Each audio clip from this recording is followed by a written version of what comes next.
Attendance has slowed down a little bit, so we can go ahead and get started. So hello, everyone, and welcome to the GFI Business of All Protein Monthly Seminar.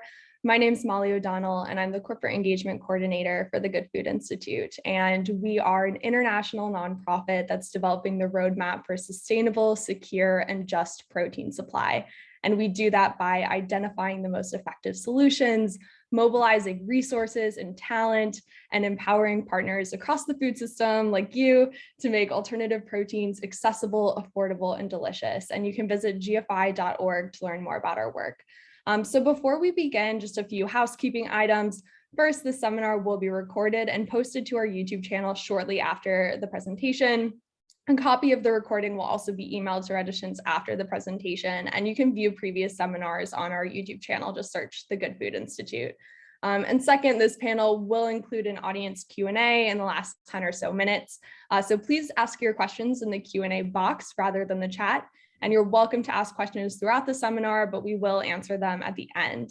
And now I'm excited to introduce our panelists. First, we have Michael Preisman, the founder of Everlane, which is a direct-to-consumer fashion brand dedicated to providing radical transparency within the supply chain. Next, we have Che Green, market research expert and the co-founder of alternative protein-focused consumer research firm Moonshot Collaborative. And finally, Elizabeth Alfano, the founder and CEO of Plant Powered Consulting and host of the Plant-Based Business Hour podcast.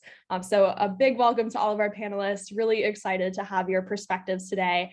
And for the first section of today's presentation, we'll focus on alternative protein consumer research and how you can use that to segment your target market and then marry that research with your brand's unique story, messaging, and positioning. So our first question is for Che. So for brands that are interested in conducting their own consumer research, what major gaps exist right now in alternative protein consumer research that you might suggest prioritizing? Well, first off, thank you very much for having me here. It's a blast to be back in front of the GFIdeas community.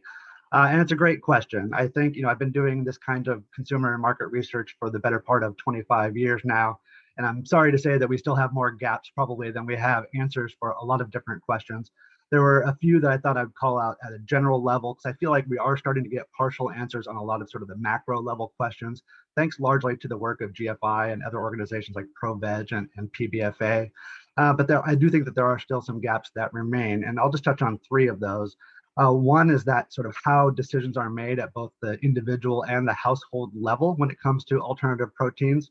We know that, for instance, 90% of plant-based buyers are also buying conventional meat and dairy, but we don't have a lot of nuance in terms of how those decisions are being made at the individual or household level. So I think more insight there would certainly be of benefit to companies in this space. When we look at taste and texture, we've been living in sort of the uncanny valley of alternative meats for a while now. And as we get closer and closer to analogs of meat and dairy products, it's a question of how close do we need to get? How much do we really need to replicate those textures, those flavors? Or how large is the consumer segment that is looking for an alternative, something that isn't mimicking meat and dairy? And I think that that's a question that still is remaining. And then specifically looking at health motivators, we know that sustainability and concerns about the environment are becoming more prominent, but health is still the primary driver for most consumers when it comes to buying plant-based foods. And so can we get deeper into that? Is it things like immune support, weight loss, concerns about heart disease? What is it that's really driving those health motivations? And on that topic, I'll just say that Moonshot Collaborative does have a report that we're working on that will partially address some of those questions.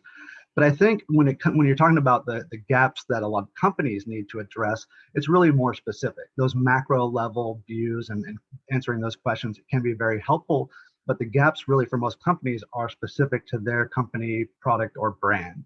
So figuring out sort of what works most for your specific go-to-market strategy, who your specific consumers are, et cetera. Again, the GFI and ProVeg's of the world are providing wonderful contextual data, but usually the gaps are more action-oriented for specific companies. If I could riff off of that a little bit, because so much of the work that Moonshot Collaborative does ties hand in hand with the work that I do at Plant Powered Consulting. So often I see that brands really aren't understanding their own consumer base, and you really can't craft your message. In other words, you really can't reach them. You really can't connect to them in a meaningful way. And that's what branding is today, right? As consumers look to that David and the David and Goliath story, those brands that mean something, that stand for something, that have a stake in the ground about what they believe in, where they're going, the change they want to see, what they offer, their attributes. You can't have that meaningful dialogue unless you know who you're talking to, and unless you know that the person you're talking to is listening because it's meaningful information to them. So I just, hooray for Moonshot Collaborative, of course, and all that GFI does in this research area, because you can't have effective storytelling and meaningful branding, and you can't stay on message, and you being the brand can easily succumb to sort of pivot envy, I'll call it. So you're constantly saying, oh my gosh, they were doing this over here, maybe we should do that. They had traction there. And then, oh no, they were doing this over here, maybe we should pivot and do that. Then you're not moving, you're just pivoting. You're sort of doing a dance with yourself in circular motion. So the things that can ground your brand and your messaging and make your message impactful is knowing that consumer. Thanks so much, Elizabeth. Yeah, that's a really good point, and kind of speaks to, we do, like you were mentioning, Shay, have this very macro level consumer research that maybe is better suited for an industry-wide actor like a GFI or, a trade association and PBFA. And so now I'd really love to drill down even further into how we make this really actionable for the actual brand. So next question is also for Shay. When you're advising brands on approaching, sizing, and segmenting a specific consumer market, identifying a target consumer, how do you even start to approach that? Yeah, also a great question. And there are a few ways I'll sort of address, they're similar, but I'll address them somewhat separately, the sizing, the segmentation question. On sizing, there are a few different ways to approach it. Again, GFI provides, the SPINS data, the retail scanner data, which is very useful if you can afford the specific version of the data and actually are able to make sense of it like GFI does. It can be quite useful in terms of helping project sort of where the market is going and the size of it. There are other ways to approach it. However, if you don't have access to retail scanner data, and that can be internal financial modeling and things like that, but also consumer research.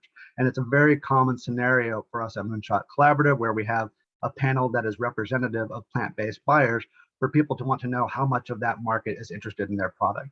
And so they'll come to us with an early stage product concept, and we'll survey consumers, gauge their willingness to try the product, willingness to buy it regularly, willingness to pay X dollars for the product, and look at the market size that way.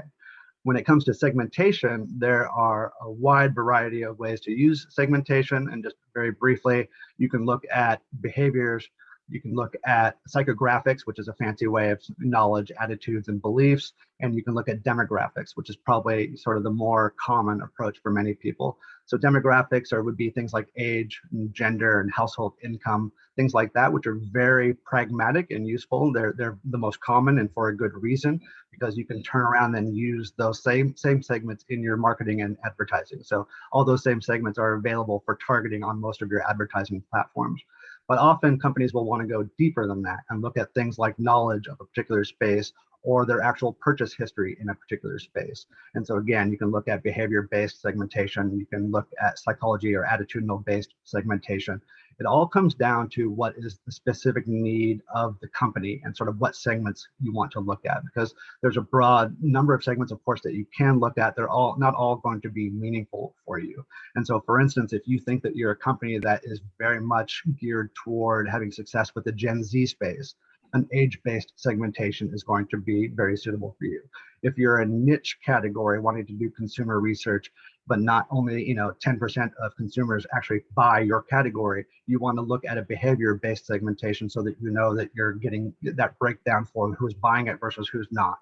And so the idea being that not all products can appeal to everyone in the market. And so you really need to think about certain target audiences, which will equate to the different segments. And those can, again, be a wide variety of different sort of segmentation-based approaches.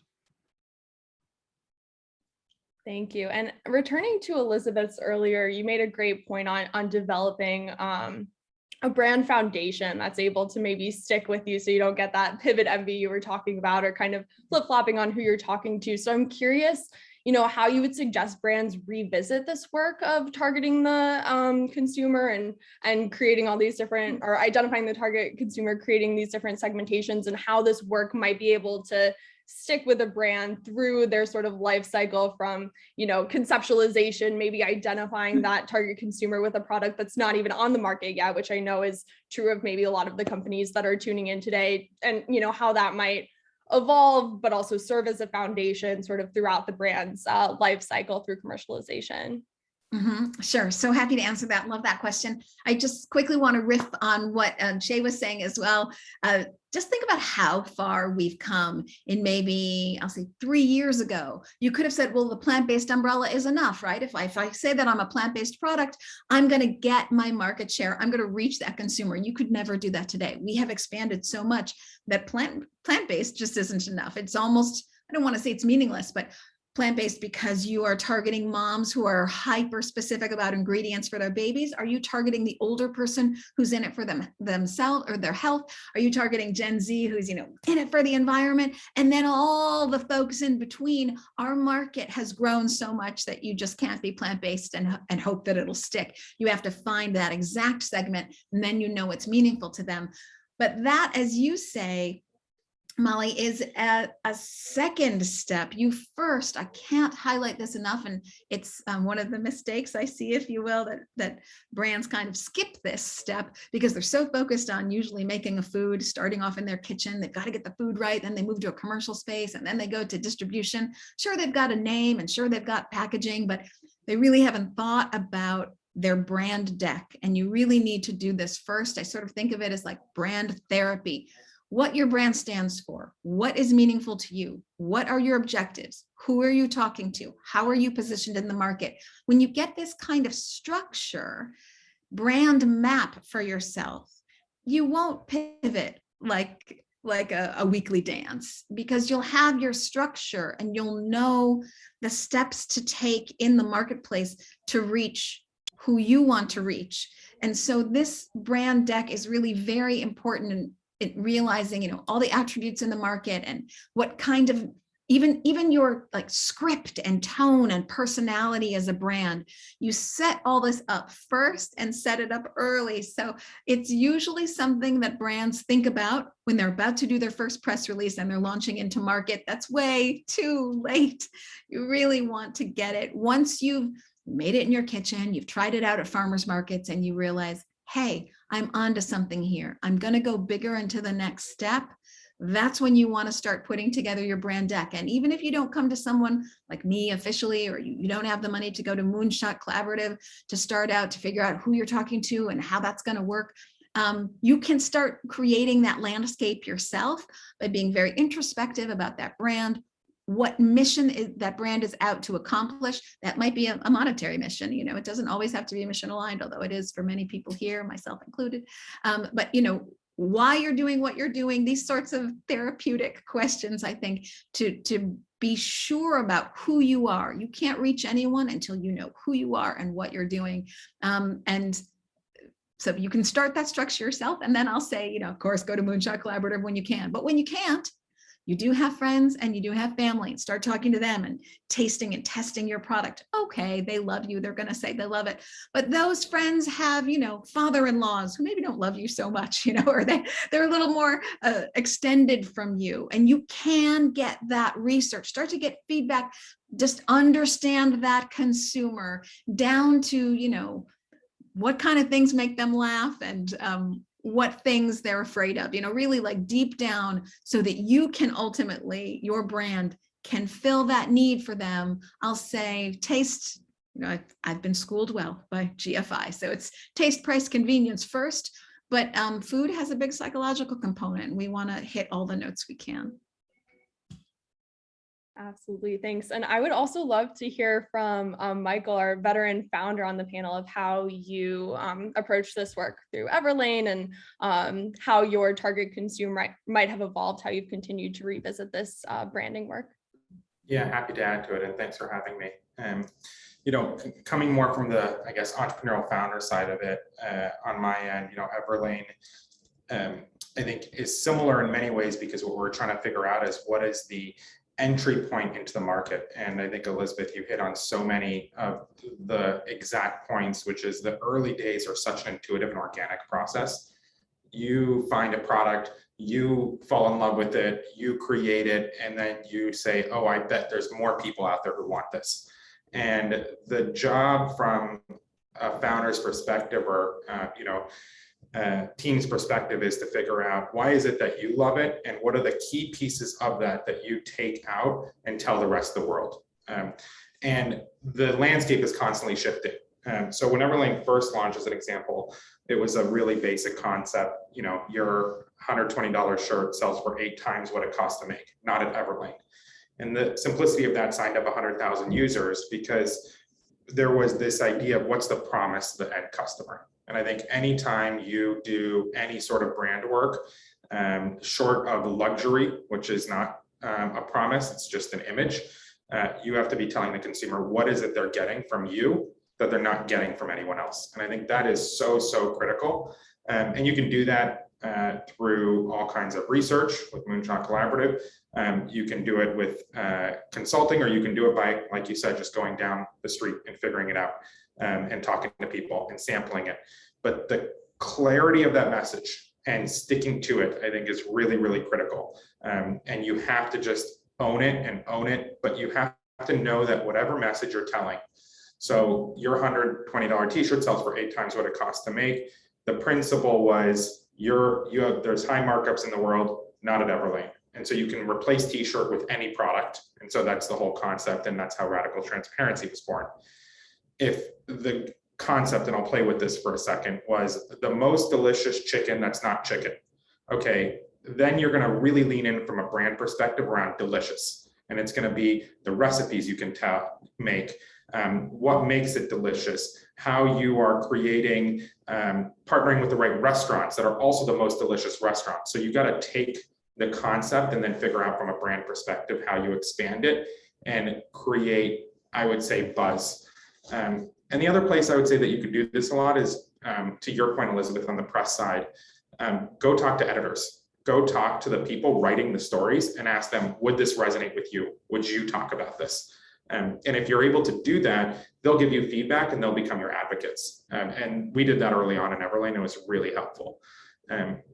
So I can talk about this for hours, but I think getting that, what I would say, product positioning right, gives you all the tools to then figure out what are the stories you tell and how do you create buzz in the market. And there are 2 very different versions of this, I will say, in chicken. As I'm looking at it, there's something like Daring, and then there's something like Nugs, or now Simulate. They've approached it in very different ways. Both have found ways to create buzz in the market. If I could riff off of that a little bit, I think what Michael's saying is so fun and so critical. So as he talks about, going to the consumer and then maybe also going to the restaurant, or so you've got some different pathways there to revenue. One of the key things about doing this brand deck and knowing who you are and the message that you're telling and how does it resonate with people is that when you have that brand map for yourself, you can be consistent across all platforms.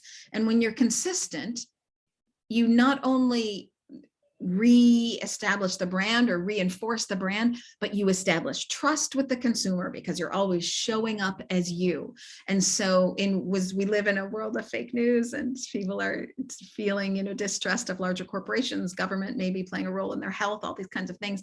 That trust, you look at the trust like somebody like Oatly has with their consumers, who are just crazy about them. So you show up constantly as you and you get that consumer trust. Thanks, everyone. Great discussion. And our next question is from Michael. And I know you touched a bit on Everlane's focus on supply chain transparency and now sustainability being something that really sets the brand apart. And I know this is a big focus for a lot of alt protein companies. And I've seen companies sort of approach this in really interesting ways. There's actually a pilot facility in California that is has a really cool glass wall concept, and the company is really dedicated to educating consumers and showing them how cultivated meat is actually made. And I just thought that focus on transparency was so cool. And given that that's something Everlane was focused on, I was wondering if you have any insight on how companies that are really focused on a truly, sustainable and just supply chain should think about positioning their brands to consumers that really do care about that, while also building a larger movement towards supply chain transparency and hopefully, lifting the whole industry up in that sense. Yeah, so as context for folks here, just that don't know Everlane as well, Everlane is direct-to-consumer apparel, and we are one of the first to make sort of bold commitments around our supply chain. So first, we're the first to sort of give insight. You can actually click on our factory pages and see inside the factories we work with, and actually see how we met them, who they are, how many people work there. You can see what products are made there. You can likewise see the cost of every product that is made at that factory and what you're paying for it. And then more recently, in 2018, we're the first to commit to removing all virgin plastic from our supply chain. We're 90% of the way there. We committed to removing organic cotton. So there's to going entirely organic cotton through GOTS certification. A lot of different initiatives. What I'll say is, I believe that the work around ethical or sustainable, environmental, whatever we want to call it, is brand building work. And so I separate brand and product. At Nike, they call these tier 1 and tier 2 marketing, but you can call it brand marketing and product marketing. The ethical work and the sustainable work helps build brand, helps build loyalty. It helps build editorial buzz in the market, but it is not what generally sells the product. At the end of the day, and I think Bruce even says this from GFI, like the product has to be better than the alternative and ideally better priced. That is why Tesla won in the market and is doing so well, because it's not an electric car. It's a really fast, amazing car that happens to be electric. The electric part builds a brand, but the product itself is superior.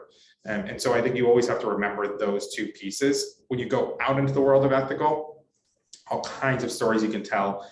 Again, I believe in inviting editors, getting your consumers involved, using Instagram or TikTok to tell those stories, all great. When you go into product marketing, you're going to want to layer that down and say, this is the most delicious chicken or plant-based chicken. And oh, by the way, if you want to know how it's ethical, how it's environmental, how we treat our workers well, here's why. And that's the click in below the product marketing. So those are the two ways that I tend to think about it. And I would always focus on that. We've never won by putting sustainability or ethics in the product marketing side up front. It is just people are there to buy the product and feel good, not feel good and buy the product. Yeah, absolutely. That's a great point. And, if you look at some of the consumer research that's been done with all proteins, we see pretty much across the board that the top motivator for people consuming food is taste and price. It's not necessarily sustainability or ethics, although, of course, those things are, driving forces behind GFI's work and why so many of us do what we do. But it is very important to remember that, yeah, the product needs to win on taste and price. So thanks for that. Did you have one more thing to add? I saw the hand signal before we move on. Yeah. I think what's happened in the past, and what I think, again, GFI has done so well, is the first, call it 10 years ago, the mantra was, here's why meat is bad for you. And I think the mantra isn't that. The mantra is, here's why plant-powered is good for you. Yeah, absolutely. Positive marketing there. So now I'd love to actually focus our conversation even further down. We've been talking about setting a brand foundation, and now I'd love to get even just a little bit more tactical with, how do we translate this brand foundation that we've built to specific messaging? So I'll start with Che here, because I know this is something that you help brands with. So once consumers have their foundational branding, target consumer in mind, how do they translate those foundational pieces into messaging that sells? And then how might they go about actually testing that message? I know that's something that you advocate for, testing. It certainly is, yeah. And that's, again, sort of validating our own gut instincts and building on the research that you do and validating it in the real world. I would say that there are a few things. One is that you can look at it from a feature set perspective. So which features do you emphasize? You can look at a basket of features, so a product profile and comparing those. And there are a few different sort of wonky research tools that you can use to do that. I'll give an example. So we worked with a company recently that's an alt protein company producing using a very unique source for their product. And it's a source that is not in the marketplace yet. And the company came to us with 14 different benefits for this product that they thought that they wanted to convey to consumers. And they didn't know necessarily which of those would resonate most with consumers. And so we used something called a max diff survey approach that allowed them to basically rank order the different features and figure out what resonates most with consumers generally, and then with specific segments of consumers. And they take that rank ordered feature set and use that to then create their story. So they might have a few different narratives for this product that they're considering, but they use that research to figure out which features to highlight in that narrative or in that brand story.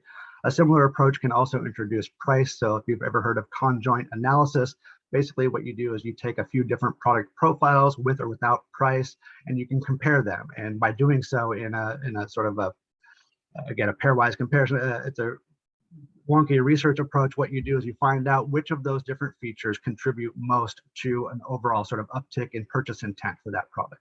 And it can be very useful to figure out sort of what different sets of features might be best for a product to go to market with. There are other approaches, from a testing perspective, we often recommend an experimental approach. So if you've done all this work and a company has come up with, say, 3 or 4 different brand stories that are each distinct, but all, some seem to have some resonance, at least with the people that put them together, you can effectively test those. You can run an experiment and figure out which of those, and this is cause and effect, will actually lead to more purchase intent among consumers. You can do that through, at a very sort of abstract level through just a survey. You can do it through a sort of a mock-up level with a mock store. You can get as detailed as you want with it. But the idea being that distill your choices down to a finite set of decisions for what story or what features you want to emphasize, and then test those experimentally to see what really resonates most with consumers. And then finally, you test that in the marketplace, right? And so you can do a lot of small scale advertising on platforms like social media or Google or what have you, targeting sort of that message, that narrative that you saw resonate the most in research, and see if that actually plays out in the real world and adjust accordingly. Great, thanks. And now I'd like to talk to Elizabeth on different channels. There's so many channels now with which we could tell a brand story. There's podcasts, traditional media, TikTok, Instagram, and the list just goes on. So how should brands even think about prioritizing these different channels when thinking about telling their stories? Well, it's tricky business. So, I'll just start this conversation without budget constraints in mind. Of course, if we have the world as our oyster, then we can do more and more and more. So I'll just address it, assuming that you do have some budget for this, and hopefully you've put together a budget for this, because it will take a budget. But I think you have to leave no marketing stone unturned at this point. So I always tell people that press has to come every 4 to 5 weeks. So make sure you have a press release that is building on that brand story, that attribute, that benefit that you have that is tied to the time of the year, or a new launch, or something that, a celebrity who's endorsing you, or what have you, so you've got something planned out every 4 to 5 weeks. And then you have to know what platform makes sense for you. So if you don't do recipes, then you probably don't need to be on Pinterest or what have you. So some are going to be more visual, others are going to be more business focused. So it just, again, it all comes from, once you know your consumer and you know where they hang out, then you go where they go. And then, just like what Shay's saying, and you test. This is one of the great things about social media. You can test your new campaign, your new slogan, your video images, even a new graphic or a new logo. You can do these things on social media. It's actually a way to, as we focus more on Gen Z and how Gen Z moves through the world, millennials and Gen Z, they're into transparency, as Michael's saying. They're not into like what's happening behind closed doors, so you might want to test that logo with them, make them part of the challenge. Everybody gets to vote, or maybe, you can build something fun around it and get that testing really for free. So I think there's a lot that you can do, and it just depends on where your consumers hang out. You might be on all of them, but you might just narrow it down to 3 or 4. And whatever you do, make sure that press releases are a 4 to 5 week. I want to say monthly, but really 4 to 5 week endeavor for the brand. Yeah, absolutely. And this is definitely not one size fits all, just to emphasize that point again, go where your target consumer is. And that's why this, foundational brand work is so important before we drill down into the specifics of messaging. And I'd love to talk about one particular marketing channel. So Michael, consumer education is likely a very important component of introducing novel protein products to market, especially when it comes to, educating consumers on new technology. And Everlane has a really successful affiliate marketing program. That's actually how I found out about Everlane. And so I'm curious if you have any lessons or insights you would share with alternative protein companies looking to develop an affiliate or influencer marketing program. Yeah, look, I think again, I resonate strongly with everything that's said here, and what Elizabeth is saying is it really goes back to that product positioning and then leveraging that product positioning and the brand promise to figure out what is the entry point into affiliates from that perspective. So I'll build off the case of a brand we just manifested here called the most delicious chicken that's not chicken.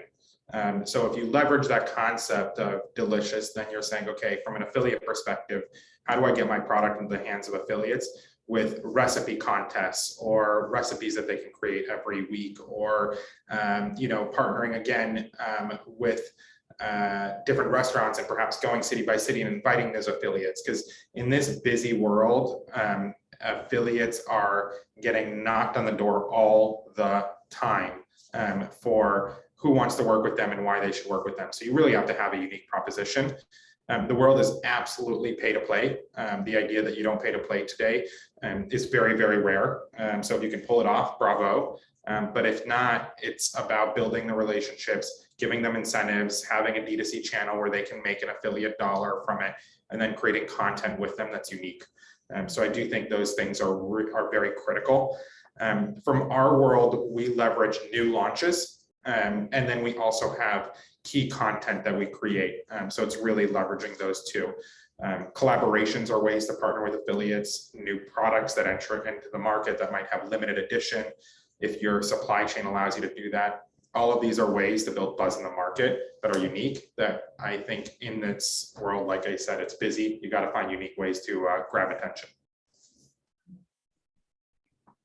Yeah, thank you. That's really helpful. And next question is for Elizabeth, kind of building on that point of using these different channels to tell your story. So we've shown through GFI research that both familiarity and novelty are drivers of food consumption. And that sounds contradictory, but it's actually an advantage to alternative proteins that check both boxes because they offer a new and exciting variation of a familiar food.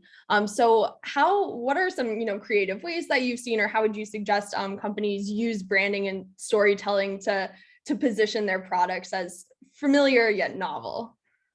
Yeah, I sound like a broken record, but it depends on what resonates with your consumer. So, if you have an older consumer, perhaps that is not so quick to change, or at least maybe that's how they see themselves, you can say, all the goodness that you grew up on, but healthier for you, or so you can resonate with them, but bring in some novelty. If you're going for a younger, there's gross generalizations, there are younger people, of course, who are nostalgic as well, but let's say you're going for the younger consumer who's all about, like, I don't want to eat like my folks did, and I want a different planet, and I want a different me, and I want different options. Then they're all about novelty, but they don't have to give up on taste. So you can play both pedals of the automobile, if you will, but you just have to know which one to press harder on. So they can play together, as you've noted, but how you hit that subtlety depends on who you're talking to. So you can see we keep going over the same thing. It's just so important to know who you're talking to. And if I could just underscore one thing that Michael said before, of course, your product has to have a reason for being. You have to be better at something. You can't just tell a great story. You have to be better at something. I started my career with the Kellogg Company and CPG. My brands were Special K and Frosted Mini Wheats. I worked a little bit on Frosted Flakes, but mostly I was Frosted Mini Wheats and Special K. And you think about Special K, you read that ingredient, it's rice, water, salt, sugar. Nothing diet about Special K. They positioned themselves as a diet cereal, owned that space, created that space. It's basically it is actually the same as Rice Krispies. Rice Krispies and Special K are the exact same product. One is flattened, but they've created all that marketing around, we position ourselves as a diet cereal, and we answer that enormous problem for the consumer, and what a business model there. So see the power in knowing your reason for being. And then we have in our tool house all these brand stories that we can create around that reason for being. And some of them might be environmental, or losing weight, or healthy, or you know, the sustainability diet. There's so many options we have now for storytelling, but knowing your why is really important. Yeah, absolutely. And, you know, you can see here again, there is no one size fits all. You know, hopefully today's conversation really, you know, gets you started and gets the, you know, brainstorms turning, but definitely very individual work to your brand. And now I'd like to actually drill down into branding considerations for different distribution channels specifically. So first question for Michael, as a traditionally D2C company, we've seen a lot of alternative protein companies launch D2C or through smaller online retailers versus a traditional retail launch. So I'm curious how a company's branding strategy might shift with a D2C launch versus traditional retail, and any sort of learnings or insights you can share from the Everlane's perspective. Yeah, I highly advocate the D2C to start. It's not necessarily the end all be all, and I think the power of retail and wholesale is immense as a way to garner share in the market, share voice, free brand marketing. But what D2C does, and if you can do it for the first year or two, is it allows you to hone that product positioning and product market fit, because inevitably you will almost never get it right out of the gate. I think, you know, if you work at a place and you have Special K, first you have prior products that you can learn from. Then you have infinite budgets that allow you to figure out how much Special K fits into the market. It's not infinite, but it's infinite relatively speaking. And so there's an immense amount of research you can do, and then you can just enter the market very strong. And when you're doing this without as much of a budget, it's really about understanding what resonates. And part of that, without large budgets and going in D2C, is launching online, figuring out podcasts, figuring out PR, figuring out all the key components and which stories are resonating. And so Everlane started with luxury basics under 100, and our other phrase of your $120 t-shirt sells for 8 times what it costs to make, not at Everlane, and ultimately ended up with radical transparency through a series of probably 2 to 3 years of different product launches, testing, figuring out, okay, where does that resonate? And so it's really about incredible quality and style at the top, with radical transparency being the brand promise. And that ushered in our way of doing business. And so I think that's what the D2C channel does, is this constant iteration. Now, you don't want to end up in a constant pivot. So what you're not doing is looking at what person A is doing and person B is doing and person C is doing. What you're doing is sharpening the tool in the shed until it's the point of the spear is really, really sharp, and you all of a sudden find that you can get product market fit in a strong way. And so I think that constant chiseling away until you really have that sharp point is critical. It's not, let me point left and let me point right. It's you start here and you slowly narrow until you find your product positioning that resonates. And then you roll out into all your retail and your wholesale in a much bigger way once that's set and the foundation is set. That's what I think is the opportunity with D2C. If I can just chime in there. So it's this great opportunity to get to know your consumer and engage with them, you know, without having to purchase research, which if you're not ready yet, because you're just starting, can be tricky in terms of a budget. So it's a wonderful opportunity to engage and even build that loyalty early on, right? If you're willing to put in the man hours to respond to everyone who's got comments and, you know, really be active and engaging with them. I'll just say, for this all to work, and I know this is going to sound like, well, obviously, but you have to be listening. Not everybody gets feedback and really listens to it. So you have to be really there when you're getting that feedback to hone in on what that consumer is saying, maybe engage them if you're not exactly sure what they're saying, take the effort to find out exactly what they're looking for and really take heed. Thanks. Yeah. And just to bring back to our earlier conversation about the sort of evolution of a brand's positioning. It's not really a pivot, more of an iteration, is what you're saying, Michael. So I think that's a really important point. And so for the audience, if you're looking for more on branding and selling into retail specifically, that's actually going to be the focus of November's Business of Alt Protein seminar. So we won't touch too much on that today, but if you are interested in learning how to sell more into the traditional retail space, definitely tune in next month. And now I'd like to close out our panel today before we open up to audience Q&A with a question for Elizabeth and whoever else wants to chime in. So one thing we've seen with plant-based launches in food service is co-branding with the alternative protein company, as opposed to a restaurant offering generic plant-based meat, plant-based cheese. And this approach seems to have worked well for a lot of food service companies. They've been able to gain media attention and attract new customers who are maybe, just interested in trying a specific brand's product. So how can alternative protein companies leverage their brands when selling into food service? And is co-branding something that you always recommend? Maybe it's not a one size fits all. It's not a one size fits all. And I think the Bible is still being written, if you will. But what I see happening out there for some of my clients is that, if you're Beyond Meat or you're Impossible Foods, then you have created really strong brands and you've been around for a while and you've gotten that message out such that the restaurant that doesn't really know what they're doing is very happy to bring you in, and you are sort of a gold star on their menu. But if you are not Impossible or Beyond, and so your brand isn't as well known, one, they may not be as willing to let you co-brand. If you can get it, great. But some of the brands that I've been working with say, I got this restaurant to co-brand with me. We're going to be their breakfast sausage on their brunch menu. But then Impossible and Beyond got word of this and they just paid more and I was booted out.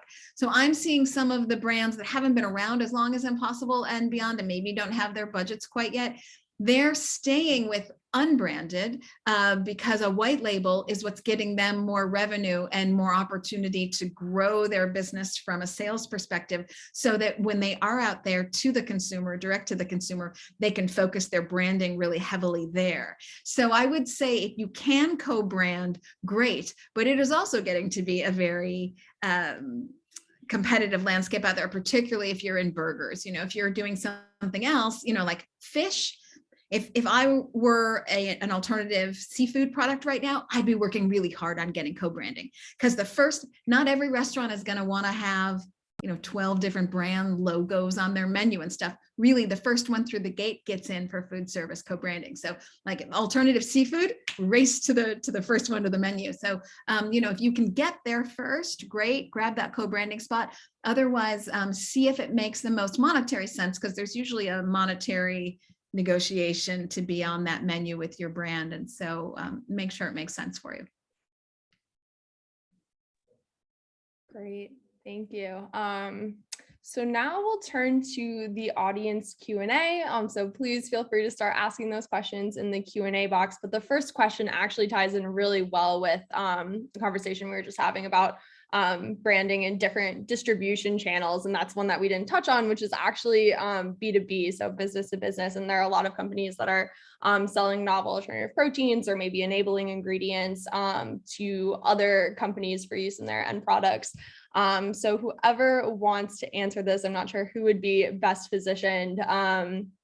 If you could comment on storytelling and brand for those companies that maybe aren't selling to the consumer, but rather to another brand for their end product.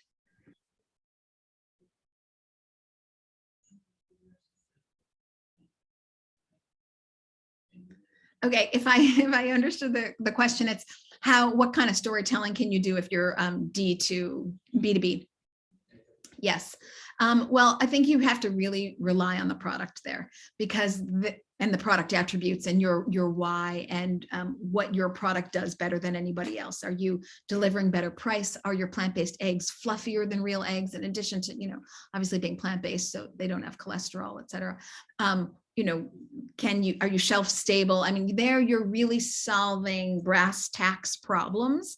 So I would say focus on your product attributes that make the life of your buyer better. So you've solved some problems for them, and then see what can be done with co-branding. So a lot, particularly if you're doing B2B and that second B isn't plant-based. You're their entry into a plant-based world. They don't know that consumer very well. They don't know how to talk to them. So you can really have some branding endeavors together, co-press releases. You can be their gateway to the growing, large, significant plant-based sector. So you can use that marketing skill that you have in understanding this consumer to get in the game with them, in addition to your product attributes. Just to add to that briefly, when research with B2B constituents is very, very difficult, much more difficult than with consumers, because the decision makers are so much harder to reach. And so to Elizabeth's point earlier, you need to be in listening mode as a B2B company, even more so than as a B2C company. Because you don't have all those food purchasing executives on Twitter talking about whether they love or hate your product.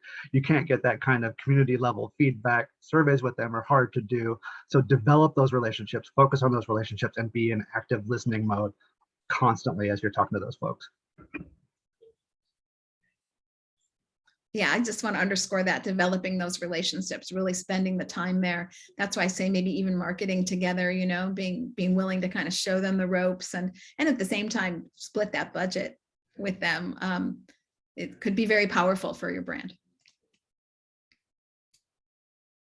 Great, thank you. And for companies looking to sell into B2B, I would also recommend our actually July Business Evolved Protein seminar that goes over developing techno-economic models, which are really helpful for market sizing, and I think can really be married with some of this work, and not just for B2B companies, but it can be really relevant for B2B companies in terms of sizing the market for a particular novel protein. So I definitely encourage you to check that out, whoever asked the question.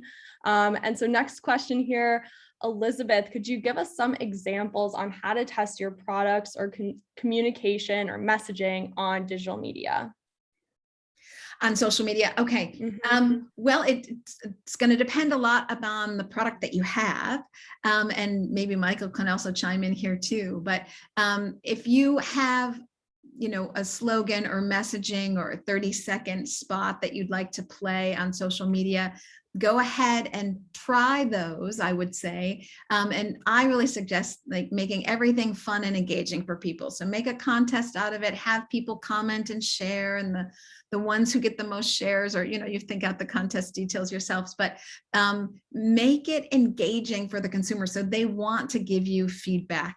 And you can learn from that, as we were talking about. You want to be, ears open, learn from what they're saying, and just go to the platform that makes the most sense for your consumer and see what comes from that. And I think Michael had talked about it took him 2 or 3 years. I won't take the words out of his mouth. He can chime in, but it's not one test, just like it's not one press release.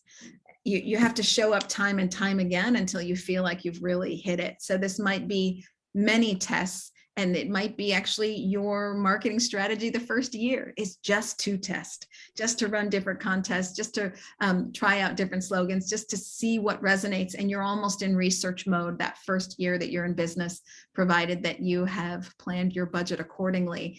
Because I always find that the brands who last, the brands who are the most successful, it's not necessarily those that are the best funded or those that have the most connections or those that even are the smartest. It's usually those that can react the fastest, those who can make their money last the longest, and those who are willing to work the hardest, of course.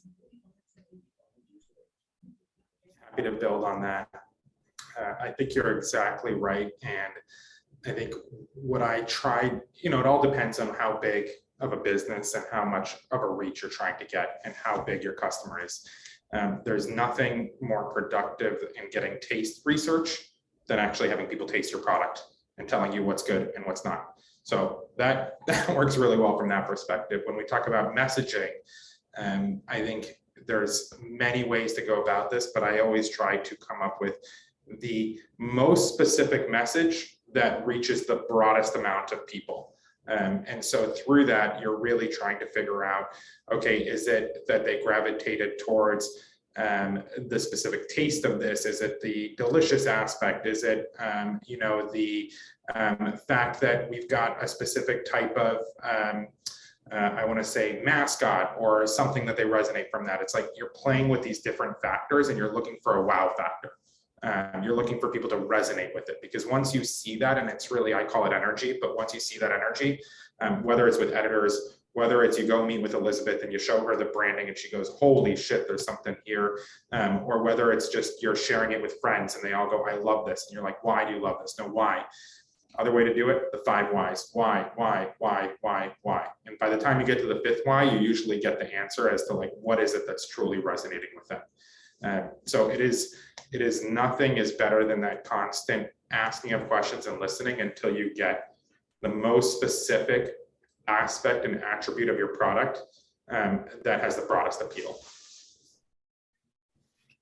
2 just quick comments on that, just from a research perspective. One is that on a lot of digital platforms, you can do A/B testing of different messages. I'm not familiar with the particulars, but you can test a couple of different messages or more, ABC testing. So there's just a pragmatic approach to testing some messages on those platforms. And then other companies, once you're a little further along, building essentially research communities online where you could explore new product launches, you can get feedback on existing products, and you can do a wide variety of things.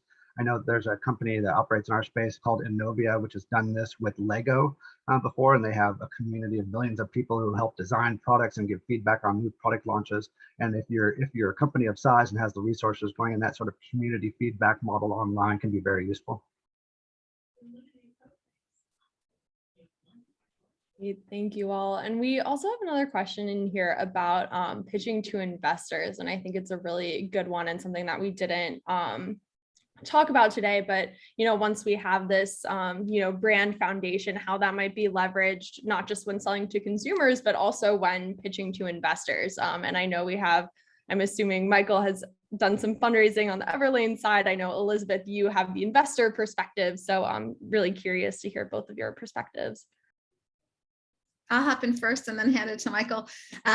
Yeah, so from the investor standpoint, this goes back to what I said before. If you're waiting till when you launched your product to think about the consumer, you've waited too long, because you are going to have to talk about this before that, and that's in the raising money timeframe. And the investor wants to see that you have something brand specific, something that is unique to you, that you've spent the time to think about your product, as Michael said, that why, like, what do you do better than anyone else? Is it taste? Is it price? Is it both?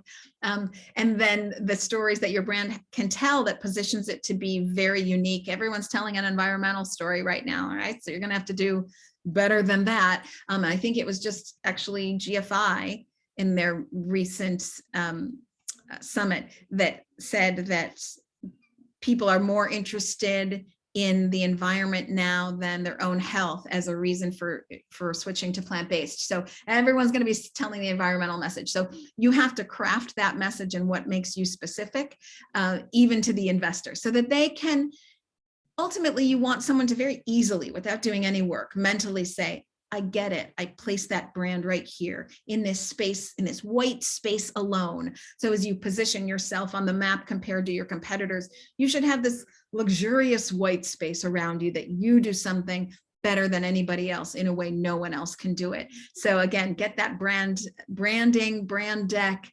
structure, why, positioning, and storytelling in place as early as you can, because investors want to see it too. Yeah, I'll chime in with that. I think the better your proposition is at the time of investor, the more you'll raise and the better valuation you'll raise at. Because look, they're in the business of spotting TAM, total addressable market. All of these are huge. How good is your product in that market? So they're going to want to taste it, say, how good is this? How good is your storytelling? And then how good is your sales? Right, product, market, sales, and that branding is the dream that we're telling them. And so the better you can nail that dream, the more successful you'll be from that perspective. And I'm not sure if the question we wanted to talk about was even, there was somebody that was talking about, like, how do you talk about carbon negative alt proteins when you pitch to investors? And I think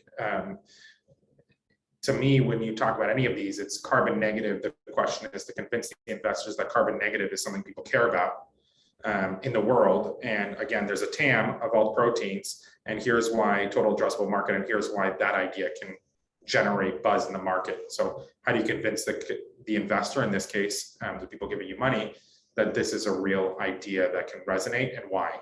And if you've done it before, it's really easy because then they're investing in you and they don't have to worry about it. But if you haven't done it before, it is really, and I had a really hard time with this because people didn't understand radical transparency. They didn't understand where it fit into the market.